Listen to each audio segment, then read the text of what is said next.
আমরা চাই যে সমস্ত ওয়াদা করেছি সমস্ত ওয়াদা আমরা পূরণ করতে। তার চাইতেও বড় দায়িত্ব আজকে আমাদের প্রধানমন্ত্রী নিয়েছেন, যেটা আমাদের নির্বাচনী ম্যানিফেস্টোর মধ্যে ছিল না। তারপরেও তিনি নিজের দায়িত্বে নিয়েছেন, যেহেতু শহীদ রাষ্ট্রপতি জিয়াউর রহমান এই খাল কাটা প্রোগ্রাম শুরু করেছিলেন। এর একটা ইতিহাসও আছে।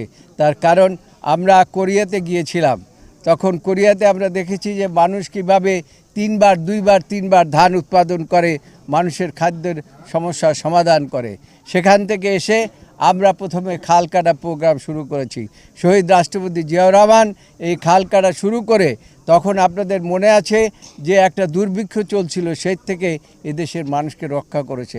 তারই ধারাবাহিকতায় আজকে তার পুত্র জনাব তারেক রহমান দেশের দায়িত্বভার গ্রহণ করেছেন, প্রধানমন্ত্রী হয়েছেন, তিনি এই উন্নয়ন কাজ শুরু করেছেন। খাল কাটা প্রোগ্রাম শুধু কিন্তু একটি ছোটোখাটো ব্যাপার নয়, এবং এখানে নির্দেশ রয়েছে প্রত্যেকটি খাল যেন নদীর সাথে সংশ্রয় হয়, সেভাবে করে ইতিমধ্যেই নির্দেশ প্রদান করা হয়েছে। আমরা চেষ্টা করব এই অঞ্চলকে সেইভাবে করে গড়ে তুলতে যেভাবে আমাদের প্রধানমন্ত্রী জনাব তারেক রহমান সাহেব চান। আজকে 4 থেকে 5 কিলোমিটার খাল আমরা উদ্বোধন করেছি, রাস্তাও উদ্বোধন করেছি, আপনারা দেখেছেন। এবং আমি বলেছি যে এই রাস্তাঘাট যারা করবে কন্ট্রাক্টরদের কাছ থেকে কোনো রকম কোনো চাঁদা চাওয়া যাবে না, এবং লক্ষ্য রাখতে হবে যাতে রাস্তার মান উন্নয়ন ভালো হয়, যাতে মান ভালো হয়, মান রক্ষা হয়। আর একটা কথা আমি বলেছি যে অঞ্চলটা মাদকমুক্ত এলাকা হিসাবে ঘোষণা করে গেলাম।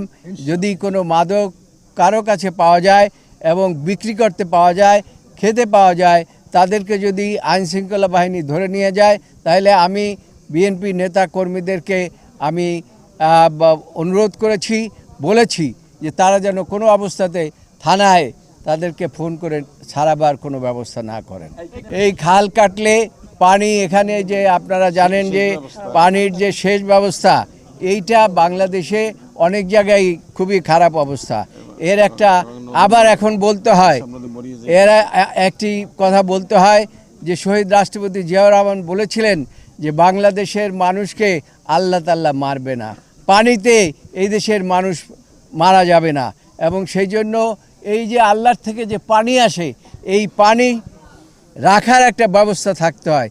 যদি নদী, খাল, বিল ইত্যাদি যদি ভরে যায়, তাহলে পরে এই পানি রাখার কোনো ব্যবস্থা থাকে না।